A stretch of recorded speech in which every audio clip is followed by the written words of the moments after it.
today we're going to talk about fad diets. You're also going to get to see how bad I can draw and hear my rant about keto at the end of this video. So stay tuned.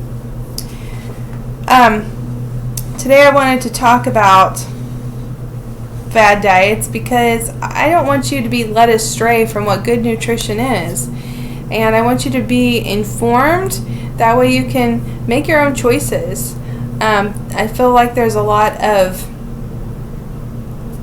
counter information when it comes to nutrition. One source will say one thing and another. It's hard. It's hard to keep track. But these are the things that I feel like you need to know. Okay, first of all, each macronutrient serves a purpose in metabolism.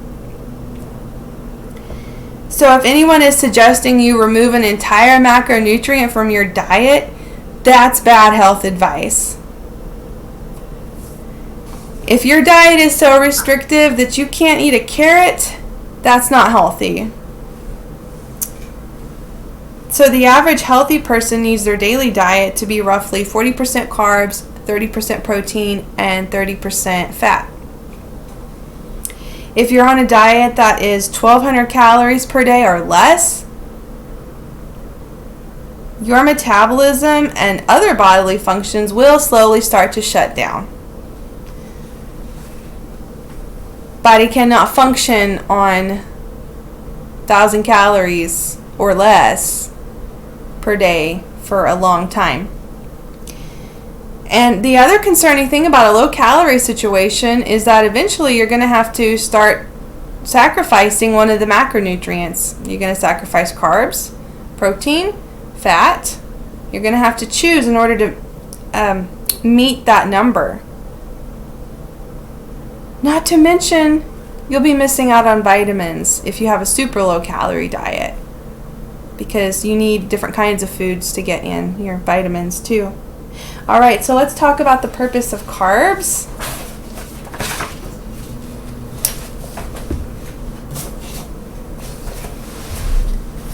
Gosh, I had a marker here. Here's my girl. Here's my marker. Okay. So, she's wearing her dress. Alright, imagine she has a fuel tank inside of her, and she has filled it up with all the carbs she needs for that day. And then she eats some more. Okay, and it's starting to spill over, and all that glucose is being turned into glycogen. And it's being stored in fat cells and the liver. So that's not good. So, you do have to limit the amount of carbs and fat that you eat. A healthy person really wouldn't have to limit protein. So I will say this: if you eat your meal and you're still hungry, have some protein.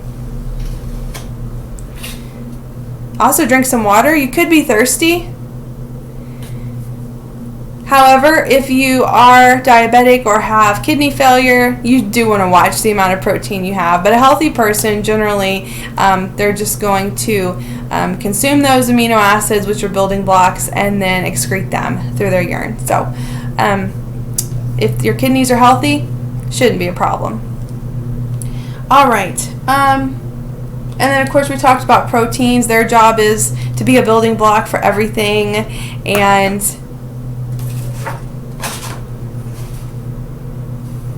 fats, that turns into fatty acids. Now, if you are going to eat fats throughout your day, try to make sure it has omega-3 fatty acids. Those are the ones that we need, and we don't have enough of in the American diet. Now, you will find that in the Mediterranean diet. Alright, so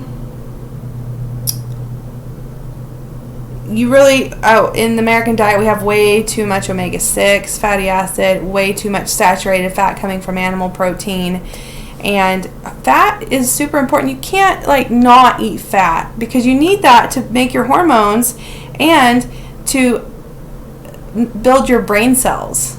Fat is super important for brain cells. That's why walnuts look like brains. Okay, now I'm going to go into my rant. I just have to, you guys. The keto diet is ridiculous.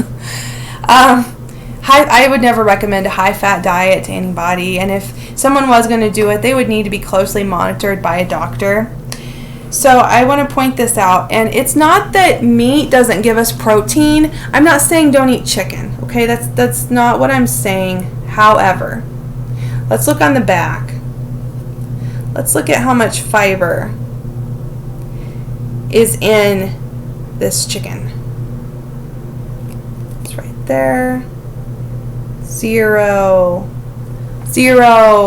So when I see, if you know, and hopefully some people, if they're on keto, are doing it correctly and they're eating lots of vegetables. But I do see people on keto and they're just filling up on cream cheese and meat, and that offers 0 fiber. Well, your heart and your stomach have to have fiber to be healthy. So your stomach needs it, that way everything keeps moving. And then your heart needs the soluble fiber to come in and clear the fat off of and plaque off the artery walls. Okay, it's really heart healthy. What that means is that meat is just one part of your diet. You need plants to give you fiber and vitamins and antioxidants, things that meat doesn't give you. I mean, you're going to get some amino acids from turkey and chicken, but at the end of the day, is your body going to be healthy? No. So maybe you should put your focus on plants. That's all I'm trying to say. And if you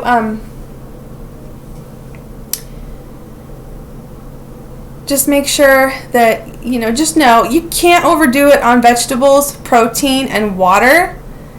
I guess you could overdo it on water if you're just really forcing yourself to chug it, like they do in the military. But for a normal person, the things that you can consume every single day that you don't have to be careful with: vegetables, protein, and water.